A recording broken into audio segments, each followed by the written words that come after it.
નમસ્કાર વિદ્યાર્થી મિત્રો, શ્રી સ્વામિનારાયણ વિદ્યાર્થી ભુવન ટ્રસ્ટ સંચાલિત એસએન વિદ્યાલયના ઈ લર્નિંગ પ્રોગ્રામમાં હું અશોક ચૌહાણ આપનું ફરીથી હાર્દિક સ્વાગત કરું છું.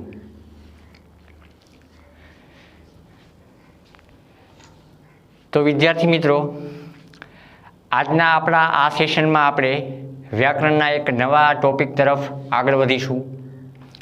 પણ અગાઉ આપણે જે 4 સેશન દરમિયાન વ્યાકરણના એક મુદ્દા એટલે કે ધ્વનિ શ્રેણી વિશે વિગતે અભ્યાસ કરી ગયા, તેની એક આછેરી ઝલક આપું તો ધ્વનિ શ્રેણી એટલે કે કોઈ પણ શબ્દ એ કયા કયા વર્ણોને આધારે જોડાઈને બનેલો છે, એટલે કે કોઈ પણ શબ્દ કયા કયા સ્વર અને કયા કયા વ્યંજનોને જોડાઈને બનેલો છે એને આપણે નિયમબદ્ધ સમજ્યા અને એ જ શબ્દને આપણે વર્ણો પ્રમાણે વિભાજિત કરતા પણ શીખ્યા.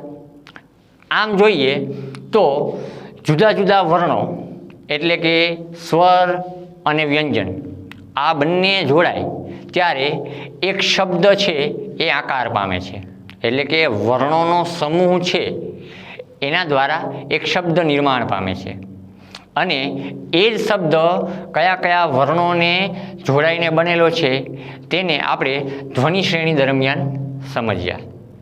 તો આજે આપણે આ ધ્વનિ શ્રેણી જેવો જ એક વ્યાકરણિક મુદ્દો એટલે કે સંધિ એના વિશે વિગતે અભ્યાસ કરવાનો છે.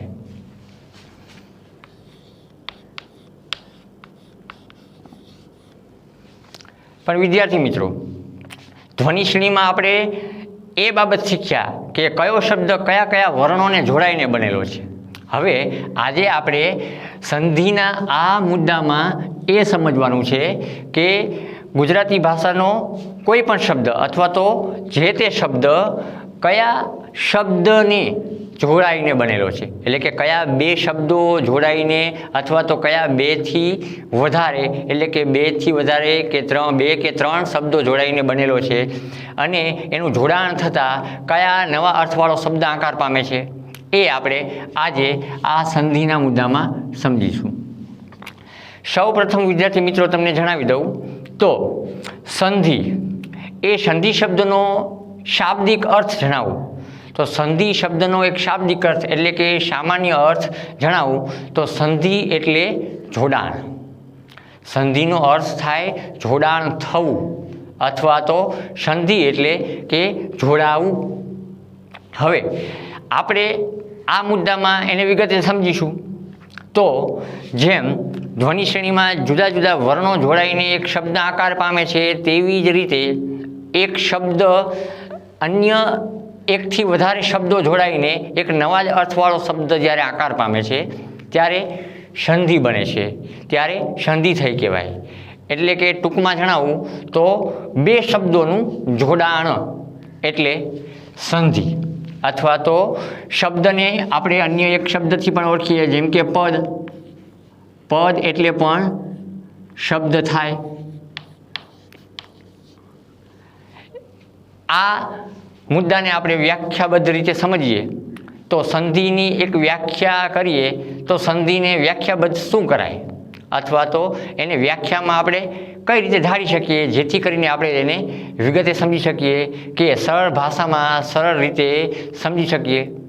તો સંધિ એટલે શું તેને વ્યાખ્યામાં જોડીએ તો બે પદ. પદ એટલે કે શબ્દ. બે પદ જોડાતા સ્વર અથવા તો વ્યંજન. બે પદ જોડાતા સ્વર અને વ્યંજનમાં જે કાંઈ ફેરફાર થાય અને નવા જ અર્થ ધરાવતો શબ્દ નિર્માણ પામે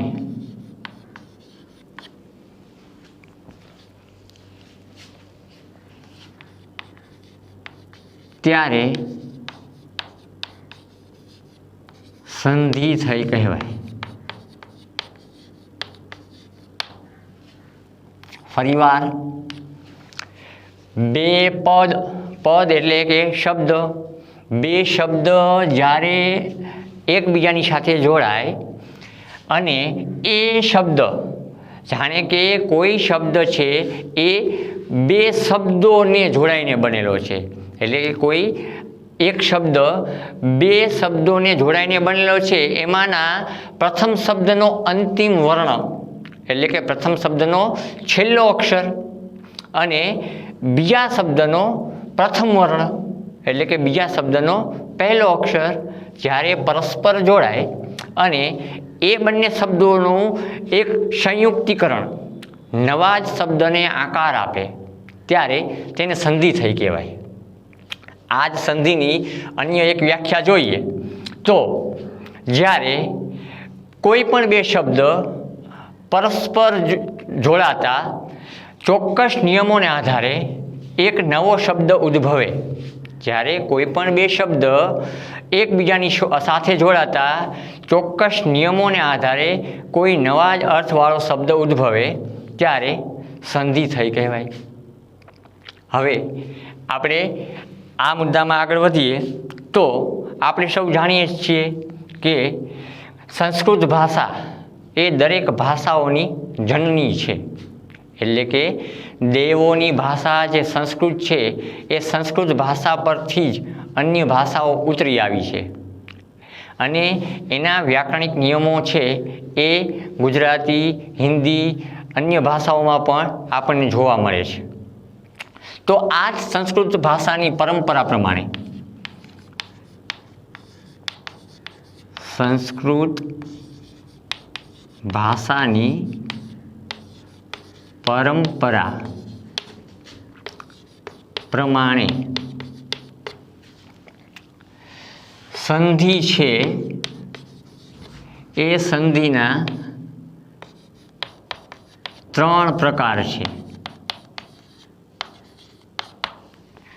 સંસ્કૃત ભાષાની પરંપરા પ્રમાણે સંધિના ત્રણ પ્રકાર છે અને એ કયા કયા તો આપણે જોઈએ તો પ્રથમ તો સ્વર સંધિ, બીજા ક્રમે છે વ્યંજન સંધિ અને ત્રીજા ક્રમે છે વિસર્ગ સંધિ. આમ સંધિના કુલ ત્રણ પ્રકાર છે. એક સ્વર સંધિ, બીજું વ્યંજન સંધિ અને ત્રીજું વિસર્ગ સંધિ. હવે આપણે આગળ વધીએ તો તેમાં સૌપ્રથમ પ્રકાર એટલે કે સ્વર સંધિ વિશે આપણે અભ્યાસ કરીએ. સ્વર સંધિ તો વિદ્યાર્થી મિત્રો હવે આપણે સંધિના પ્રથમ પ્રકાર એટલે કે સ્વર સંધિ વિશે અભ્યાસ કરવા જઈ રહ્યા છીએ. ત્યારે ફરી પાછું યાદ અપાવી દઉં કે આપણે ધ્વનિ શ્રેણી ભણ્યા ત્યારે ગુજરાતી ભાષાના જે મૂળાક્ષરો છે અને એ મૂળાક્ષરોમાં આપણે જોઈએ તો સ્વર એટલે કે સ્વર અને વ્યંજન આ બંનેનો આપણે વિગતે પરિચય મેળવી ચૂક્યા છીએ. જે વર્ણ સ્વતંત્ર રીતે ઉચ્ચારાય તે દરેક વર્ણ છે એ સ્વર કહેવાય અને જે વર્ણ એટલે કે વ્યંજન સ્વરની સહાય વિના ઉચ્ચારી શકાતા નથી, એટલે કે વ્યંજનનું ઉચ્ચારણ સ્વરના જોડાણથી જ શક્ય બને છે તેવા વર્ણોને વ્યંજન કહેવાય છે. આમ આ સ્વર અને એ ગુજરાતી ભાષાના માન્ય સ્વરોનો પણ આપણે પરિચય મેળવી ગયા. અ, આ, હ્રસ્વ ઈ, દીર્ઘ ઈ, હ્રસ્વ ઉ, દીર્ઘ ઉ. ત્યારબાદ સંસ્કૃત ભાષામાંથી સ્વીકારાયેલો અને ગુજરાતી ભાષામાં સ્થાન પામેલો સ્વર એટલે કે આપણે જેને રૂ કહીએ છીએ, ખરેખર જેનું ઉચ્ચારણ થાય છે રી. ત્યારબાદ સંયુક્ત સ્વરોની વાત કરીએ તો એ, ઐ, ઓ, ઔ અને અનુસ્વાર એટલે કે ત્યારબાદ વિસર્ગ એટલે કે અહ. આ બધા સ્વરોનો આપણે અભ્યાસ કરી ગયા.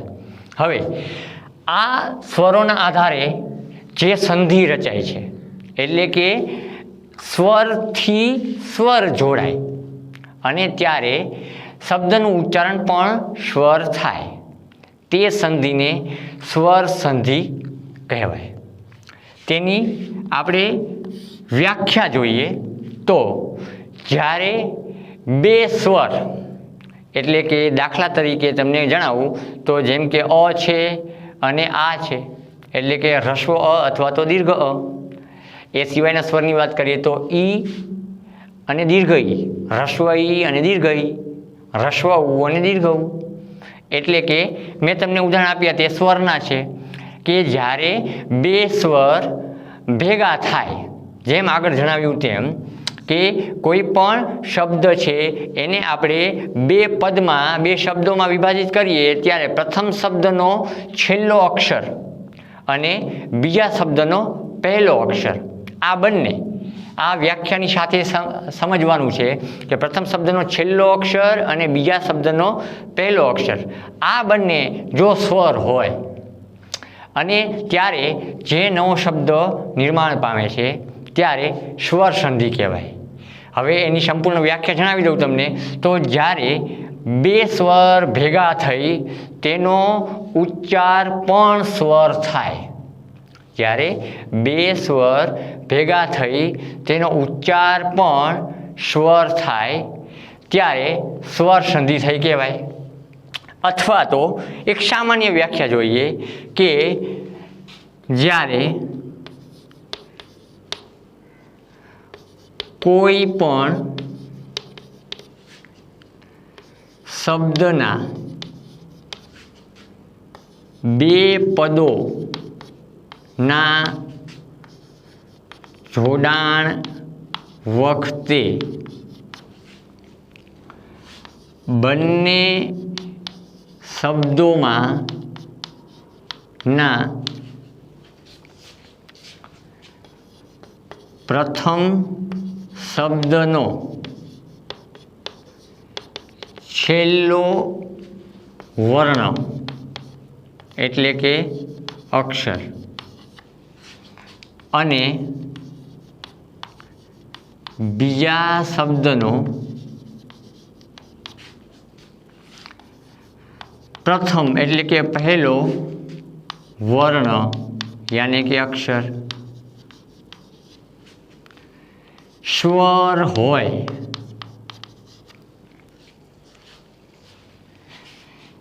ત્યારે થતી સંધિ સ્વર સંધિ કહેવાય. જ્યારે કોઈ પણ શબ્દ હોય એ શબ્દના બંને પદ એટલે કે શબ્દને જ્યારે આપણે વિભાજિત કરીએ છીએ ત્યારે એ બંને શબ્દ એટલે કે બંને પદ અને બંને પદમાંનો પ્રથમ શબ્દ છે એનો છેલ્લો અક્ષર અને બીજા શબ્દ છે એ બીજા શબ્દનો પહેલો અક્ષર સ્વર હોય. ટૂંકમાં સ્વરની સાથે સ્વર જોડાય ત્યારે થતી સંધિને સ્વર સંધિ કહેવાય. આગળ વધીએ વિદ્યાર્થી મિત્રો, વ્યાખ્યાના આધારે જ હું તમને અન્ય ઉદાહરણ સાથે આ વ્યાખ્યાને સમજાવું છું.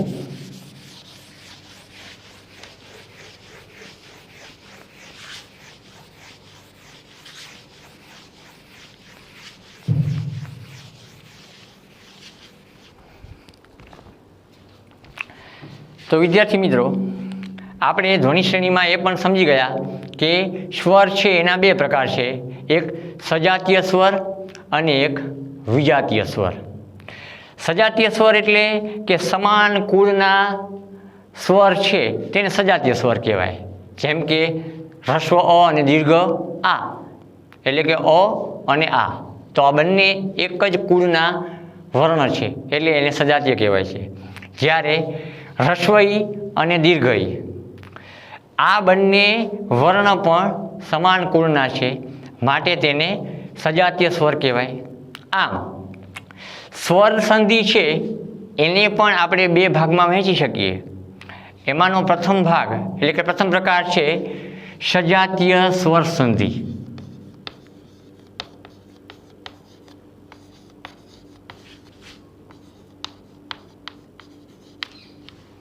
એટલે કે વિદ્યાર્થી મિત્રો, તમને એ બાબતનો ખ્યાલ આવી જ ગયો હશે કે સજાતીય સ્વર સંધિ કોને કહેવાય.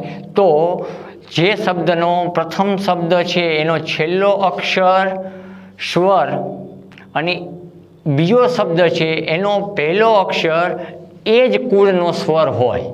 એટલે કે બંને શબ્દોના જે છેલ્લા અને પહેલા અક્ષરનું જોડાણ થાય છે તે બંને સ્વર છે એ સમાન કુળના જ છે, તેવી સંધિને સજાતીય સ્વર સંધિ કહેવાય.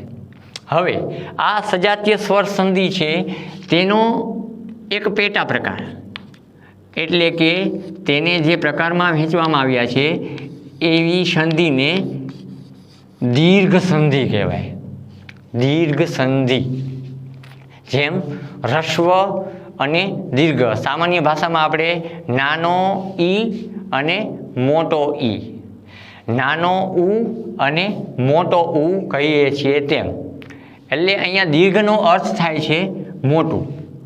હવે દીર્ઘ સંધિની આપણે વિગતે માહિતી મેળવીએ તો દીર્ઘ સંધિ કોને કહેવાય. તો જ્યારે હ્રસ્વ અથવા તો દીર્ઘ પછી એમાં અ આવે, ઈ આવે કે ઉ આવે. હ્રસ્વ અથવા તો દીર્ઘ અ, ઈ, ઉ આ ત્રણ સ્વર પછી પણ હ્રસ્વ અથવા દીર્ઘ અ, ઈ અને ઉ સ્વર ભળે ત્યારે થતી સંધિને દીર્ઘ સંધિ કહેવાય. વ્યાખ્યા લખું, જેમ કે હ્રસ્વ અને દીર્ઘ એટલે કે આપણે જેમ નાનો ઈ અને મોટો ઈ એમ કહીએ છીએ સાદી ભાષામાં, સામાન્ય ભાષામાં, તેમ નાનો ઈ એટલે હ્રસ્વ કહેવાય છે, મોટો ઈ એટલે દીર્ઘ કહેવાય છે. એટલે હ્રસ્વ અને દીર્ઘ અ સ્વર હોય કે પછી ઈ સ્વર હોય કે પછી ઉ સ્વર હોય, આ સ્વર પછી હ્રસ્વ અથવા તો દીર્ઘ અ, ઈ કે ઉ સ્વર જોડાય ત્યારે થતી સંધિ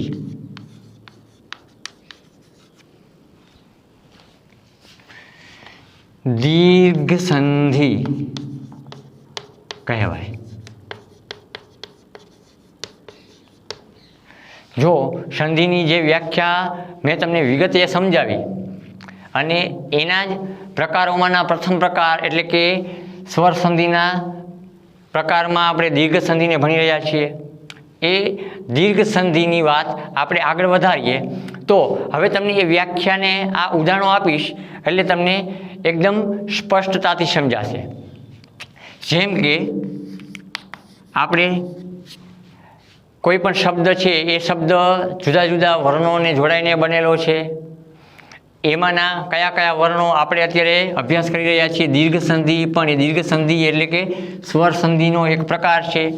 એટલે કે આપણે એને જોતા જઈએ તો સ્વર, ત્યારબાદ કયા કયા સ્વરો જોડાય છે અને એની સંધિ થતાં કયો સંધિ સ્વર બને છે એ, ત્યારબાદ સંધિ થતાં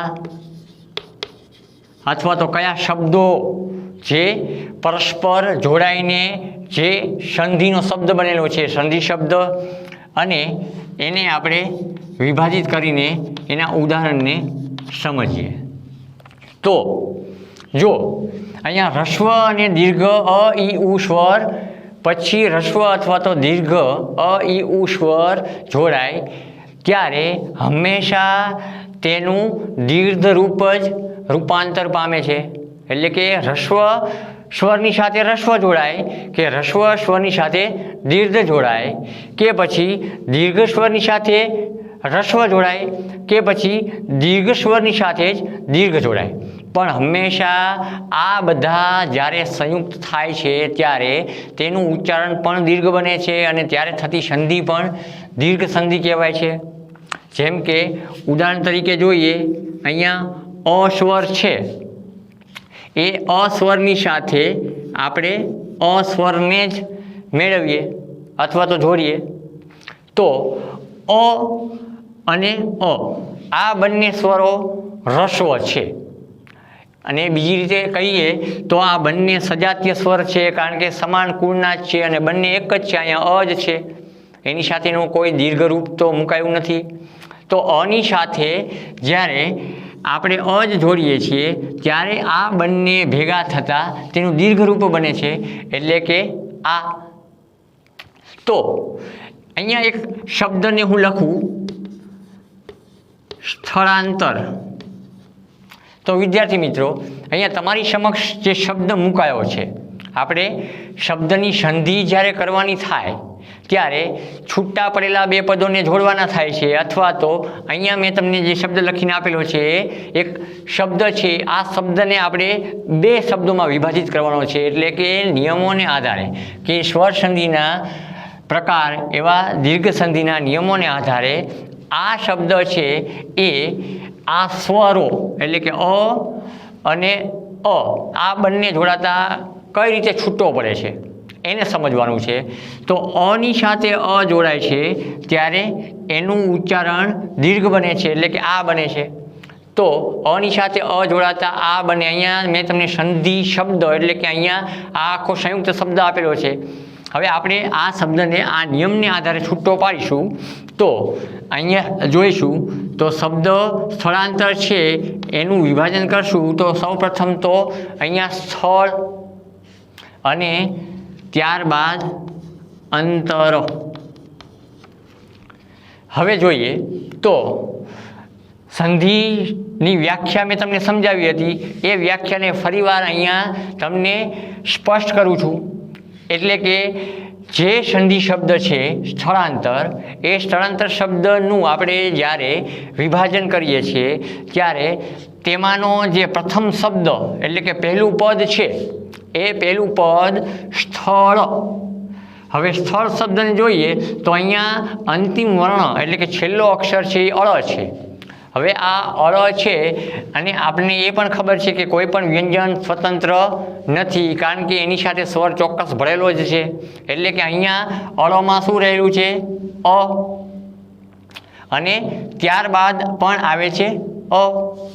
એટલે કે અહીંયા રહેલો અળમાં ભરેલો અ અને અહીં રહેલો સ્વર અ, આ બંને જોડાય છે.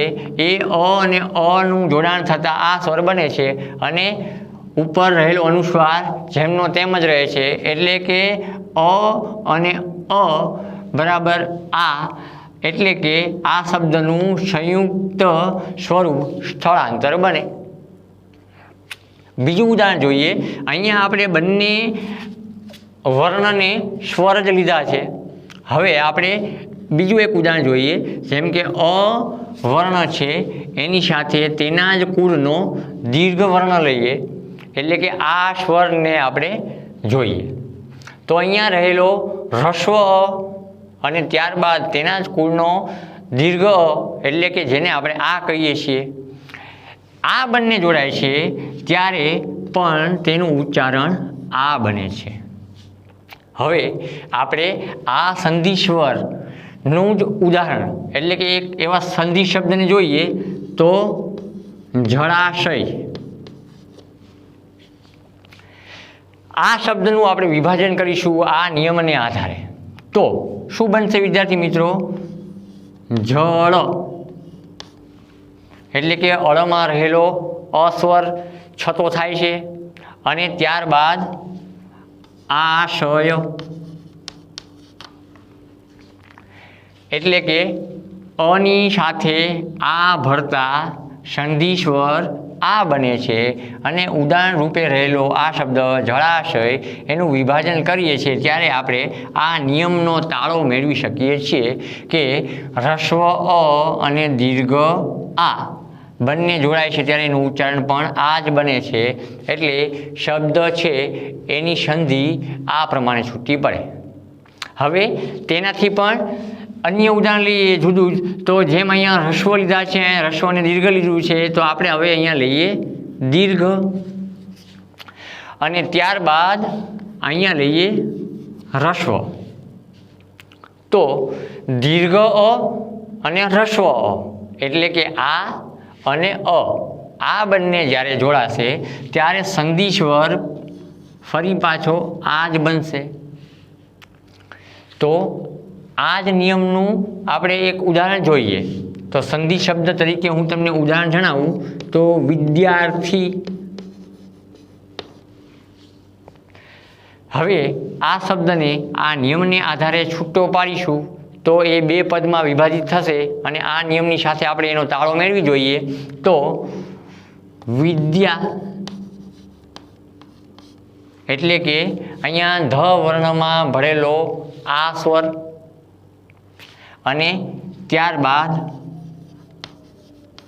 અર્થી એટલે કે બીજા શબ્દની શરૂઆતનો એટલે કે પહેલો જ અક્ષર અ છે.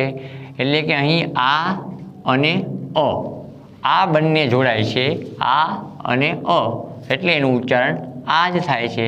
એટલે આ બંને શબ્દોનું જોડાણ થતાં સંધિ શબ્દ વિદ્યાર્થી બને. હવે અન્ય ઉદાહરણ જોઈએ.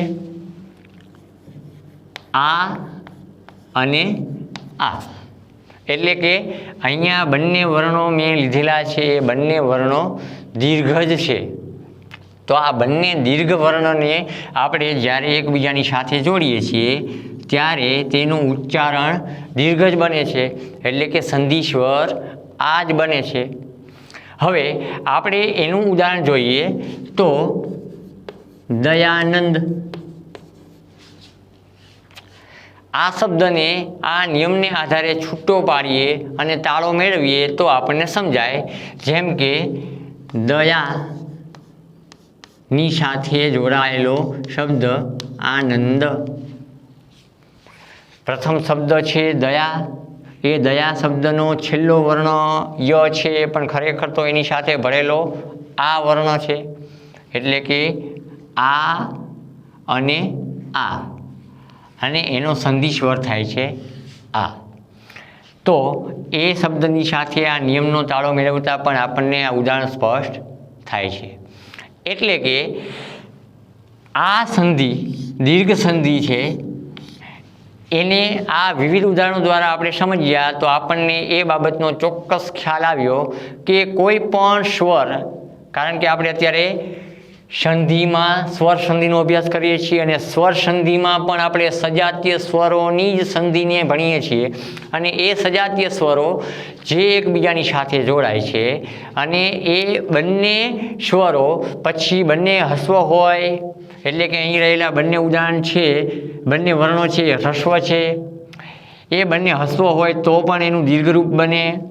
ત્યારબાદ હ્રસ્વની સાથે દીર્ઘ સ્વર ભળે તો પણ તેનું ઉચ્ચારણ દીર્ઘ જ થાય.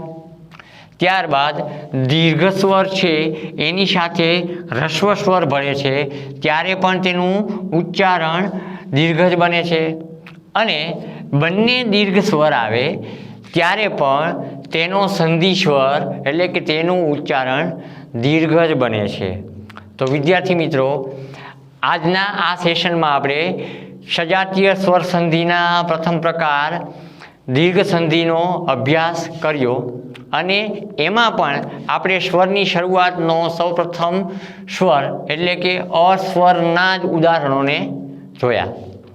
તો આશા રાખું કે અહીં જે વાત વિગત સંધિ અંતર્ગત મેં તમને જણાવી તેમાં તમને પૂરેપૂરો ખ્યાલ આવી ગયો હશે અને પાઠ્યપુસ્તકમાં રહેલા આવા જ સ્વરના જોડાણથી બનેલા શબ્દોનો તમે વિશેષ અભ્યાસ કરશો અને એ સંધિ શબ્દને તમે આ બધા નિયમોને આધારે છૂટા પાડશો તો તમને તેનું સ્પષ્ટીકરણ ચોક્કસ થઈ જશે. તો આવતા સેશનમાં ફરી મળીએ. નમસ્કાર.